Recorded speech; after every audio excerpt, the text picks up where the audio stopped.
It's a beautiful morning here at Babylonstoren. I'm Gundula, I'm a gardener here, and we're exploring today the fynbos in our kopje. And the winter rain has really allowed these plants to come into their own. There's some flowering and they're just full of leaf and looking really happy. I'm joining up with my colleague, Adams van Jaarsveld. He's a botanist and horticulturist and a real fundy on everything that's growing wild here.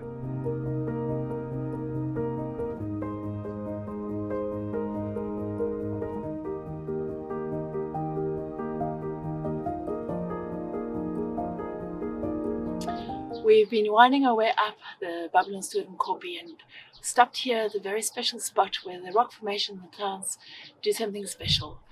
So Adams, I'd like you to tell me a little bit more about how this environment evolves and how do we get these wonderful fynbos plants here? And we're sitting on the south slope of this hill, and it consists of sandstone rocks. In fact, quartzitic sandstone rocks, very poor in minerals, but extremely rich in vegetation. And rocks are extremely important because they are the basis, and once they weather, they create soil. And its soil is extremely important because without soil, we won't be able to eat. And in the soil lives lots of organisms. Many people talk about the big five, but it's the big 5 millions of small microorganisms that live below the soil that make us eat and plants can grow. So there's this partnership between fynbos plant and the soil, which are extremely important. And that's why many the fynbos plants are difficult in gardens because of this close association of the proteas, their roots, with various fungi species, and who forms that partnership below the soil and makes them grow. And there's so much disturbances in gardens, and that's why often when we disturb too much, the plants just die on us.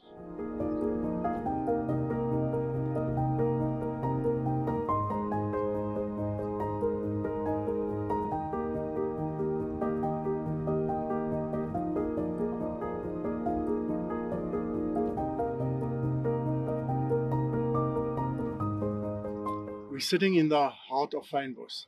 But what is fynbos? If we want to ask ourselves, it's a vegetation type. They call it a Mediterranean type of vegetation with small sclerophyll leaves. And this vegetation is very peculiar, and it's adapted to long dry summers and short moist winters, lots of wind, and then also the poor soil, and then fires. So fires drive fynbos. And all these little plants that you see around us, the shrubby vegetation, are adapted to this particular environment. And fynbos is named fynbos because the leaves are small and fine, most of them. But it's not. That's not all to fynbos, because there are many other fynbos plants which don't have the small little leaves of fynbos. For instance, the proteas with much broader leaves. You get many succulents, you get many bulbs in fynbos, and collectively they're also known as fynbos. But the name started because fynbos was used as a fire starter. So these dry little leaves, they burn very, very rapidly. Adams, often I come here and I see the duskies perching and getting warm on these rocks in the sunshine. So why is it so important to conserve fynbos and the environment that it's in? Now, fynbos is extremely rich and diverse. And Gundula, it's so rich that the World Heritage Center, UNESCO, declared the whole Cape Floral region World Heritage Site. So it's because of that great diversity of unique plants. And one can ask yourself, why are the Cape so unique in the plants?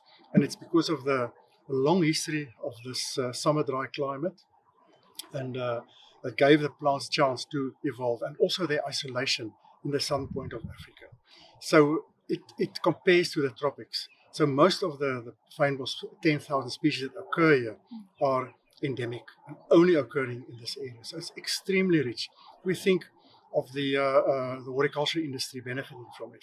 For instance, all the different beautiful proteas, the pincushions, the ericas, and the various bulb species. And if I think of the food industry, we think of waterbloemetjies, for instance.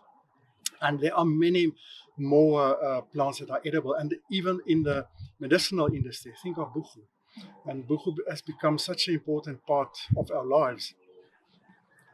So I love pausing with these Thai-bosse to nibble on these seeds that appear. They'll be ripening soon and they'll become a little bit more resiny and sweet, but they're yummy.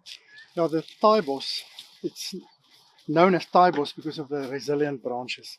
And because of that resilience, the indigenous people, the Khoi and San, use these branches for both their bows and arrows. And there's much more to this plant as well.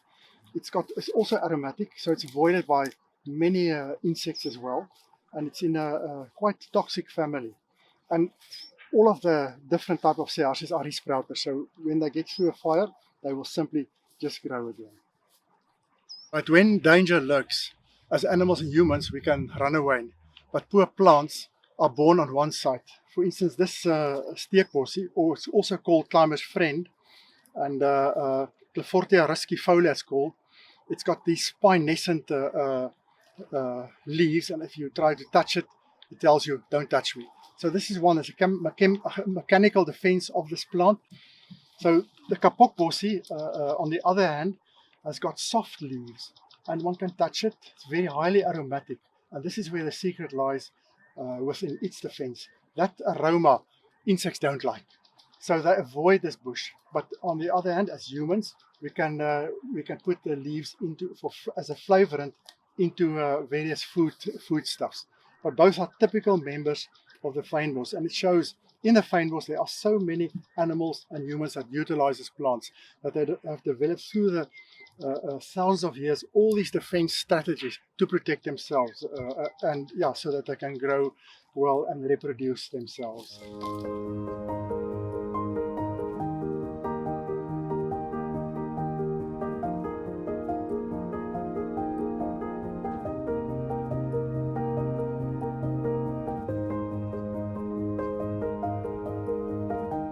So I've really enjoyed this walk up on the Kopi, and it's wonderful because we use so much of these fynbos plants, whether it's these aromatic herbs that we use in the cooking in the restaurant, or when I come to pick these bulbs, which we put into bunches and we make all kinds of arrangements that we share with the visitors, or actually make tasimasis to give to them to bath with. Just so many uses of these plants, and it's wonderful to really be surrounded by an environment that has so much wealth that we'd like to share.